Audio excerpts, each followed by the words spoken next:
I like using this one because I like to pretend I'm a stand-up comic. I did stand-up comedy once, and I thought it was funny. It's debatable whether the audience did. I hate speaking in big rooms like this because you see, what you might not realize in the audience is that there's a big delay echo, and everything that I'm saying, I'm hearing like 500 milliseconds later. So I have a thread that's going right now that's controlling what's coming out of my mouth, but I also have several background threads that's receiving the audio that's coming back into my ears. And the first time I spoke in a room this big, I had that problem. It was actually worse because it didn't have this great sound mitigation here. So I had about a full second between what I was saying and what was coming back. And at one point, I noticed this phenomenon. It was about 10 minutes into my talk. And the background thread in my head was listening to what I was saying. That's not a good situation to be in when you're giving a talk, because it was kind of like dominating my attention. And I guess I had a buffer of words that were going to come out of my mouth. And that buffer went empty while I was paying attention to the echo. And all of a sudden, I had no idea what to say next. I was just very uncomfortable. I was like this.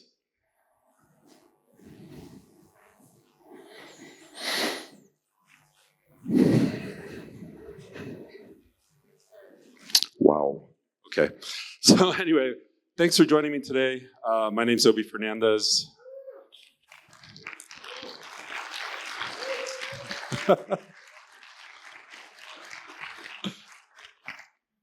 I foolishly screamed a lot along with some of you yesterday at the party. I'm not only the DJ, I'm also presenting, as you can tell. Thanks for those of you that stayed the duration.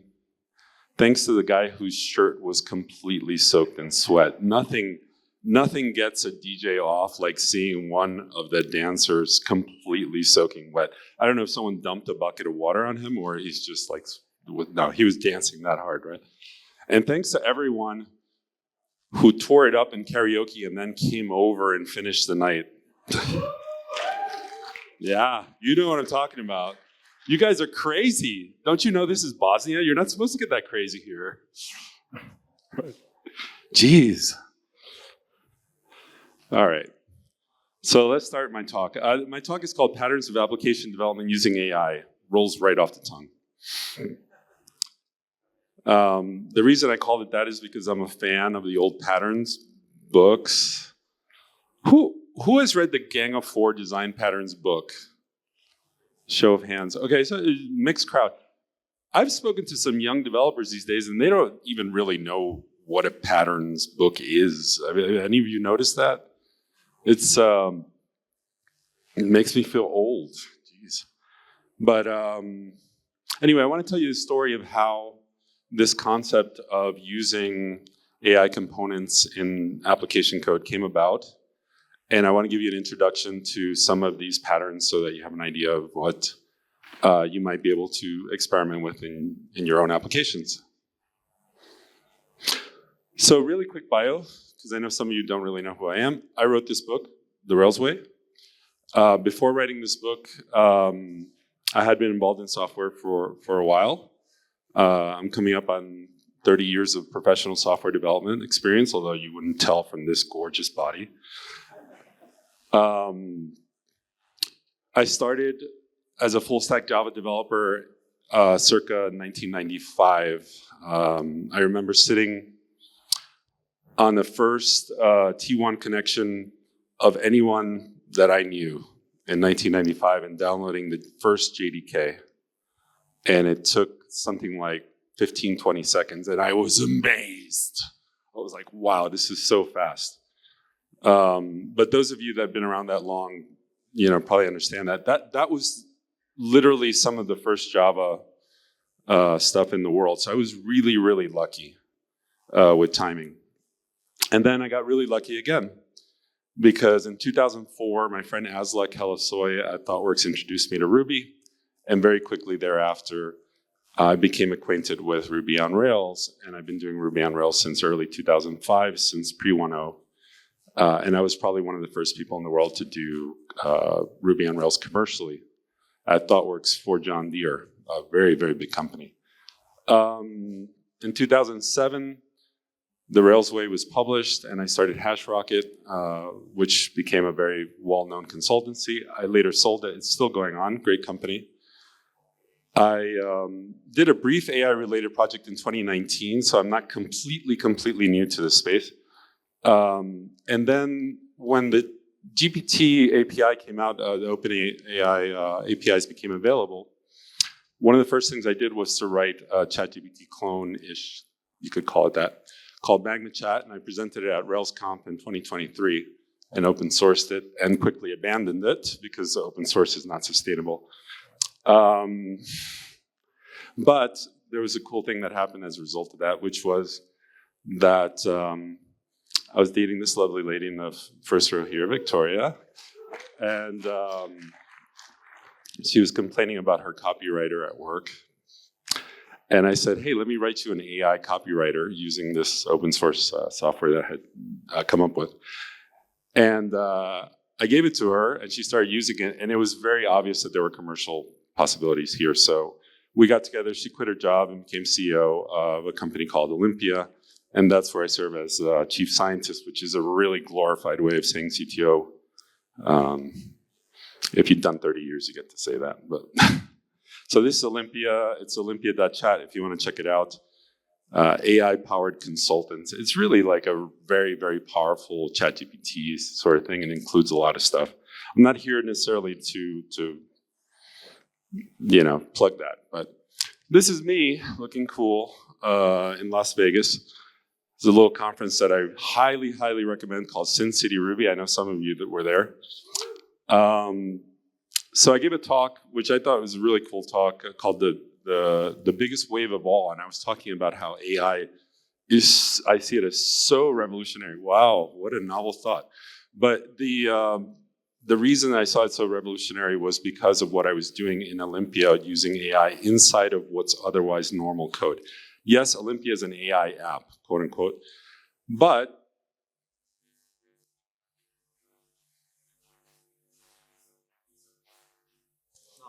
hello? Hello? Okay. It's a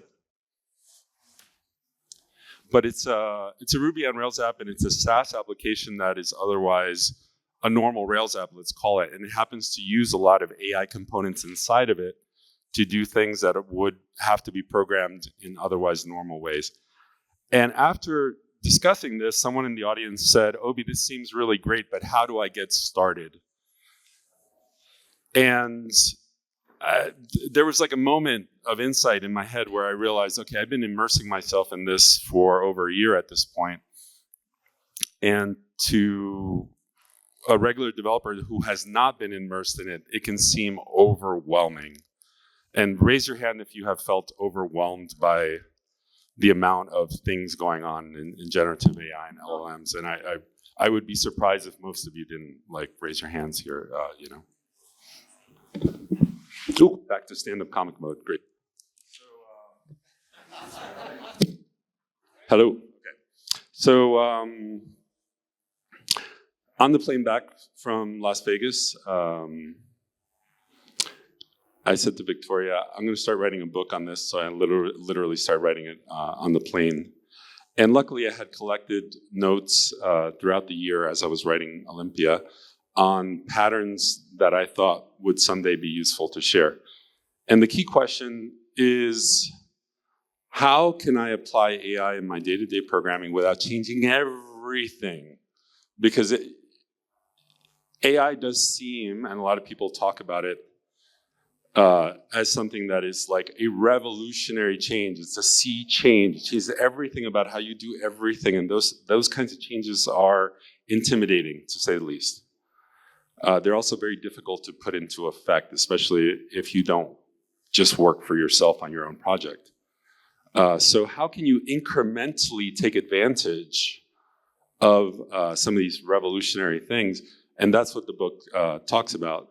When I get to the end, I'll share with you how to get the book, because it's finished. In the book, I have a section on abstract patterns and also on concrete patterns. And the book itself is modeled after some of the classic patterns books, like Martin Fowler's Patterns of Enterprise Application Architecture, stuff like that. As I mentioned, I'm going to cover a couple of abstract patterns, and depending on time, I'm going to try to cover a couple of concrete patterns. But the first of the abstract patterns that I want to talk about is called narrowing the path. Keep in mind that these abstract patterns represent ways of thinking about using AI in your code. And at the most abstract level, the first thing you need to do to use AI in your code is to understand kind of what can it do, what can you expect it to do. And the novice that's starting out and using AI in their code in some way, and maybe some of you relate to this, can very quickly get bogged down in the AI not doing what you want it to do. I asked it to do something, it didn't do the right thing. So either it's stupid, or there's limitations to generative AI, or the problems between the keyboard and the computer, or the keyboard and the seat. A lot of the times the AI is not doing what we want it to do because we have not constrained the latent space enough. The latent space is a vastly multidimensional space where the knowledge of these state-of-the-art models is kept. It's the brain of the AI. When I say unimaginably vast, I mean you have to start getting into pretty deep mathematical concepts to even start to think about how big this space is, right? And given that these frontier models, as they call them, are trained now with like trillions of data points, the problem when you start prompting one and trying to get some sort of usable output is that there is too much there. So for instance, let's say that you're asking for a particular kind of information. Well, keep in mind, it probably has hundreds to thousands or more different kinds of representations of the same information or related information as what you're asking it to use or communicate back to you. There's also contextual ambiguity that's introduced by that overload, right? So unless you're really, really precise with what you're talking about, it's going to make a statistical assumption as to what you mean, what you're talking about. There's also temporal inconsistencies because, like, for instance, the frontier models have been fed with information from the internet.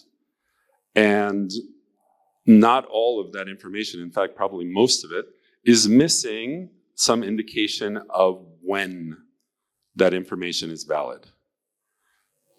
So unless there's a preponderance of information that is current, represented in that latent space, and you don't specify, there's very good chances that it might be using outdated information to actually produce output. And then, of course, there's domain-specific nuances. So if you're using a large state-of-the-art model for some sort of domain-specific purpose, unless you constrain the space, which I call narrowing the path, it may not think of the output in the way that a domain-specific expert would think of producing an output. Some of these things may seem obvious to you if you've started, and again, I'm going down kind of in specificity and abstraction. Here's another abstract pattern that is useful, I think. It's called multitude of workers. The reason that I think this is useful is because, especially if you're working with clients and you want to, or your boss or product manager, or whoever, and they want to use AI. Okay, so now you need to think about how to use AI, or even in your own stuff. It seems very magical, and we'll get to some of that magic aspect later, but thinking of AI as little human workers that I can insert into my code base helps me to go from magic to something that is not like arcane, wizard, undefined magic to like a magic trick, let's say. Like it collapses the way that I think about the AI into something that is actually understandable, okay? And let me give you an example. I was working with a consulting client. I still do a little bit of consulting, by the way, if anyone wants to talk to me about that.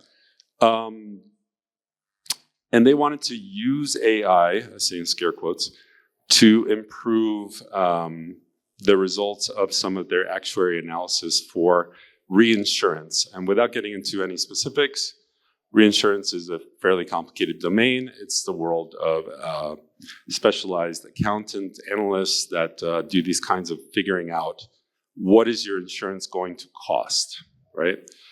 And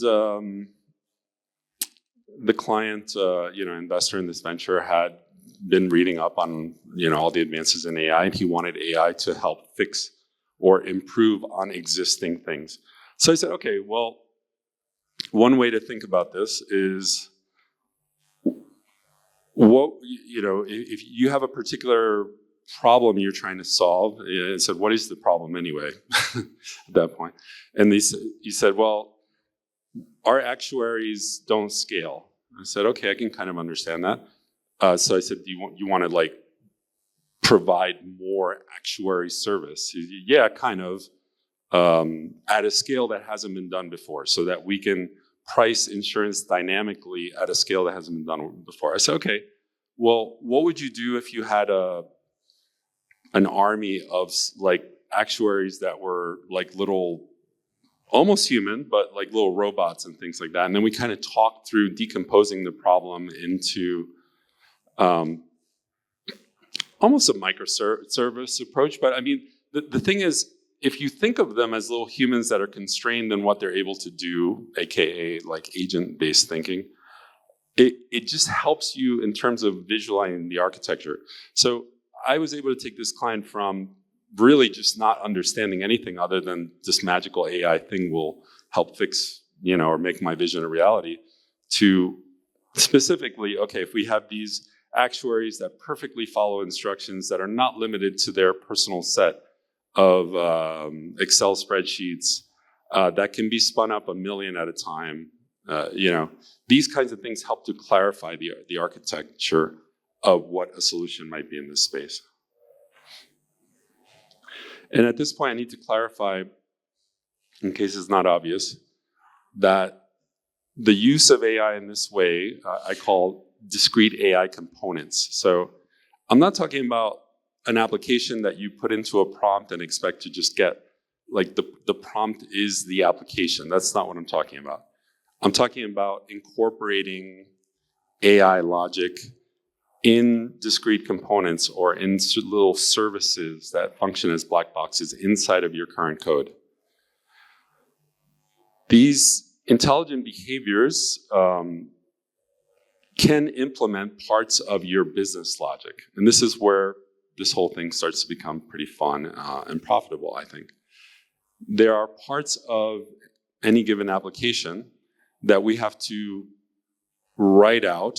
And some of it, like, let's say, authentication or many, many different things, we've kind of done 1 million times already. And there's other classes of problems that we haven't. And many times the reason that we don't do those things is because we don't get the ROI from being able to implement them.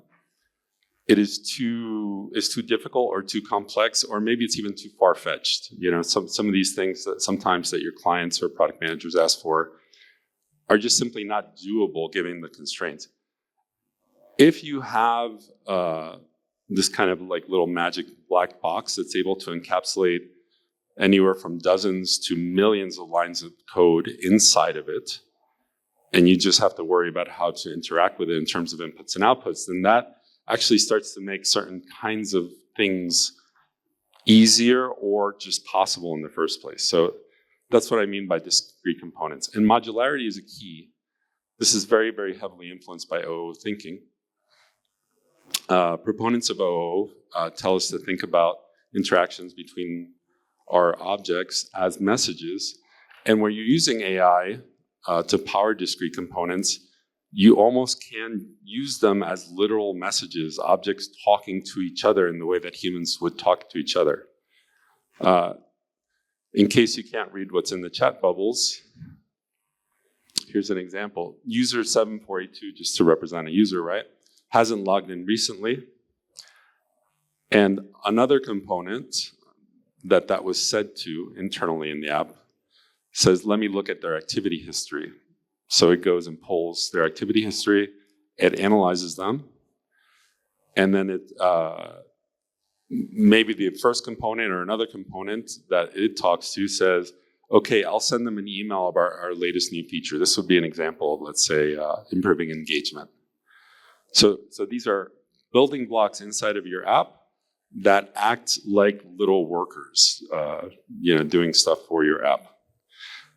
The inspiration for this style of programming, one of the reasons that I find it really, really interesting is because I was there at the birth of behavior-driven development. I worked at ThoughtWorks, and my colleagues, Dan North and a number of other notable people, including my old friend Aslak, who wrote Cucumber, we were doing this, and we were doing this on client projects, and we were doing it heavily. I also did a lot of it at HashRocket.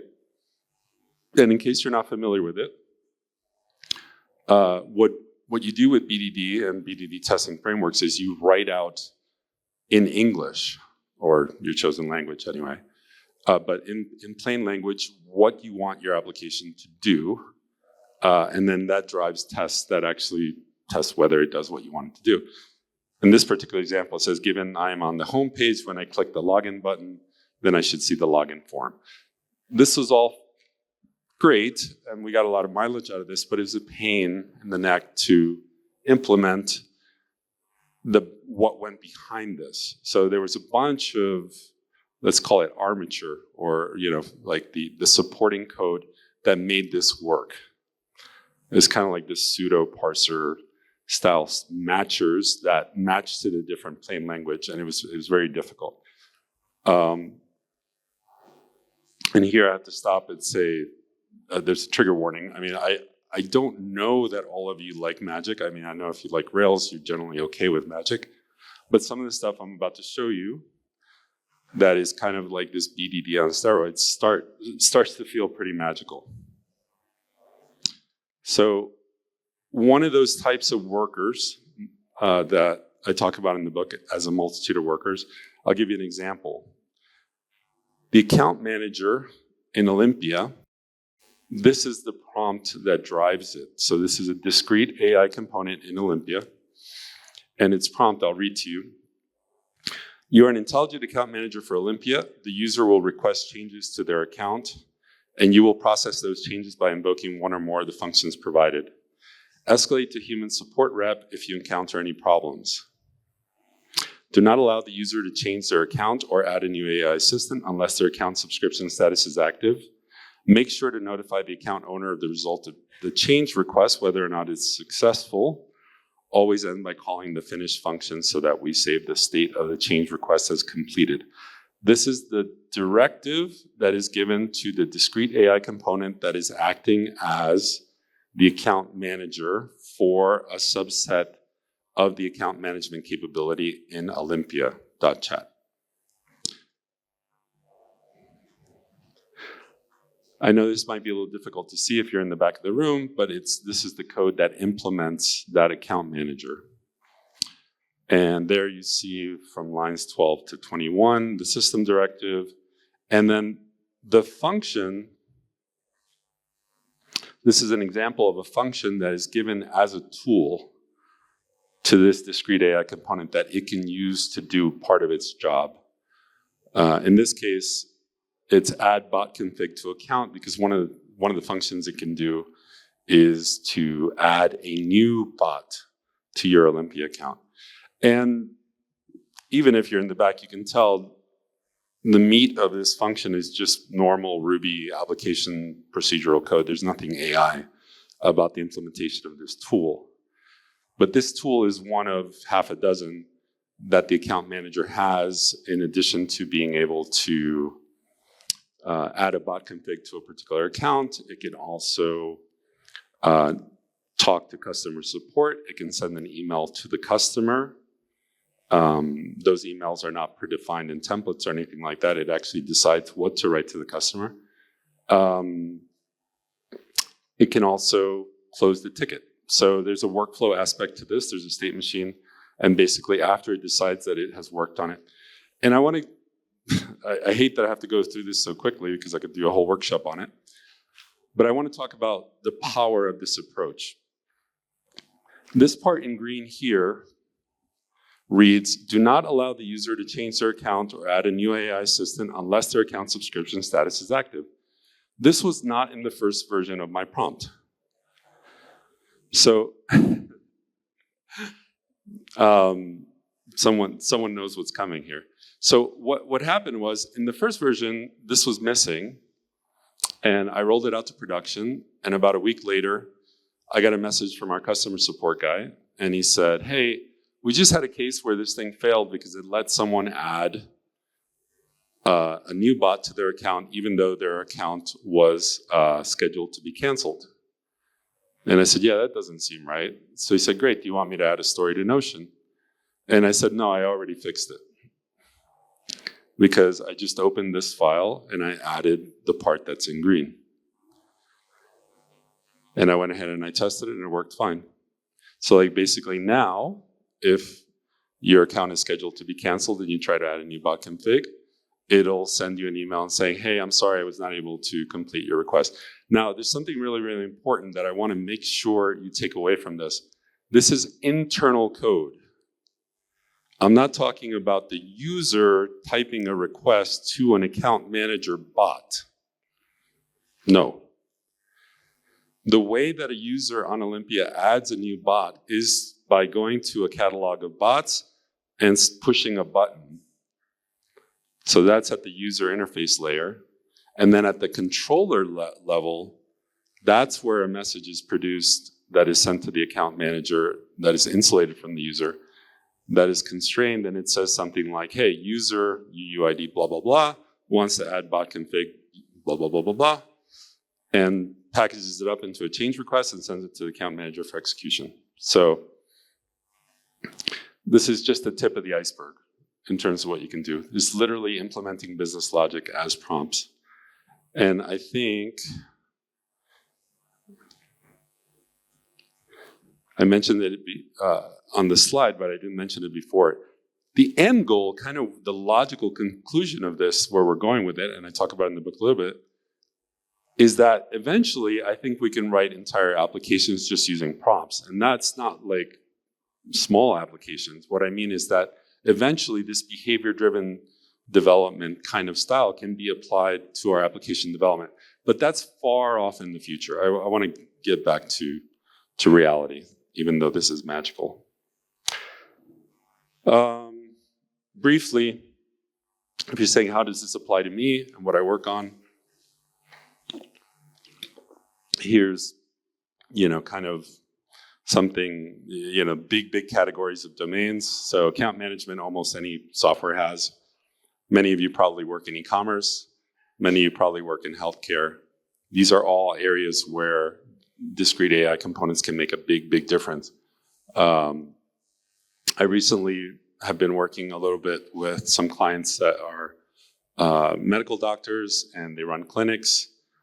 And we're talking about using this kind of approach to handle things related to patient intake, for instance, collecting medical history, system assessment, et cetera. These are all, these bullets represent what previously would take entire companies. It's not even like departments within development. There's probably entire companies that handle insurance verification. But it starts to become achievable to kind of incorporate some of these things into your app as components.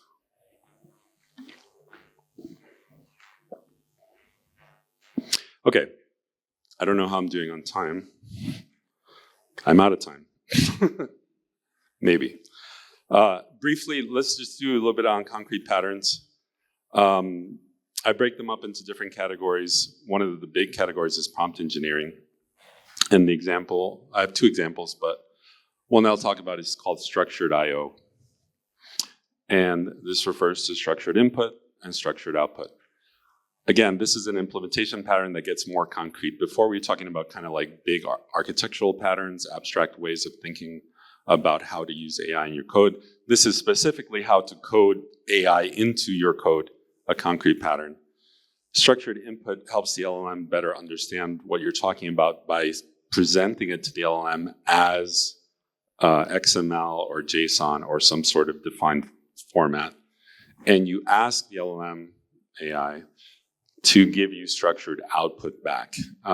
After doing a lot of this stuff with JSON, I made a wild-ass prediction was that XML was going to make a comeback because XML is like infinitely easier to parse in a lightweight manner than JSON. You can whip up, matching for XML tags super, super easily. Here's an example of what I'm talking about. The description for this product. This is part of some fictional e-commerce application. And you provide the description wrapped in an XML tag, and you say extract name, size, price, and color from this product description. You don't have to say much more than this. The LLM understands it, and it gives you valid XML back. I'll give you one more implementation pattern, concrete one, that I call the ventriloquist. In this case, you're not only expecting to give an input to the AI and get an output, you're actually providing some of the AI's output as well. You're having a fake conversation with the AI. And how does that work? Well, let me just show you. Hopefully you can read this, but this uses a framework, an open source framework that I have published. It's very lightweight, called Ray. I'll show you how to get that later as well. The transcript is being put together in this method, lines 11, 12, 13, and 14. The system prompt is you are a powerful web search engine. The user then asks a question, and then you provide the answer that the assistant gave. And the assistant said, searching, no results found. Why did I do this? Because what I'm trying to do is up here specified in the prompt. Matching the original language of the question, generate 3 alternate keywords that might produce better results. Reply with just the list, 1 per line. If you do this without the ventriloquist pattern, sometimes it knows what you want and sometimes it doesn't. It's actually a really, really difficult problem. And I struggled with it for a while, and I had this component that didn't use the ventriloquist pattern to do this kind of thing. And then I said, you know what, let me narrow the path a bit. Let me constrain it so that the component has a little bit more context and understanding of what I'm trying to do. And one of the ways that you do that is by inserting this first exchange. I asked the question and there were no results. This narrows the path. It constrains the latent space I was talking about before to where the prompt that I'm trying to accomplish actually makes more sense. Oh, there were no results found, and now I'm trying to generate different kinds of queries that might actually get a result. So that's the alternate keywords component. There it is, a little bit bigger. There are patterns for discrete components, but I think I am out of time. Can someone tell me if I'm out of time, like for real? Okay. I'm just going to skip these last patterns. I will make the presentation available. If you're interested in the Ray framework, it is available at this URL. It's one of the several open source libraries that I've made available that have been extracted from Olympia. Ray gives you just drop-dead simple ways to include chat completions inside of your normal classes. And finally, if you haven't already bought my book, I know a lot of you have because you've told me, It's available at LeanPub. Just search Obie AI and you'll find links to it. You can get it. It's usually on sale for like $31 or something like that. It's a 500-page book. It is a substantial book. I put a lot of time into it in the last few months, or the 3 months before that. Anyway, it will be published in hardcover, available through Amazon, hardcover, softcover, Kindle, etc. But you can get the complete book right now in ebook format, PDF, Kindle, etc. on LeanPub. And it goes into a lot of detail about how to do this. And I promise you, it's not hand-wavy crap. It is like 95% knowledge and code extracted from Olympia, which is production software that's running today and serving hundreds of customers every day for critical applications. There are things that the AI is clearly not suitable for, like probably don't make a hospital patient dependent on this stuff. But there are a lot of things that it is already very useful for. So anyway, thank you for letting me present my crazy ideas. And if you want to talk more about it, please find me in the hallway track. I'm here for the rest of the day.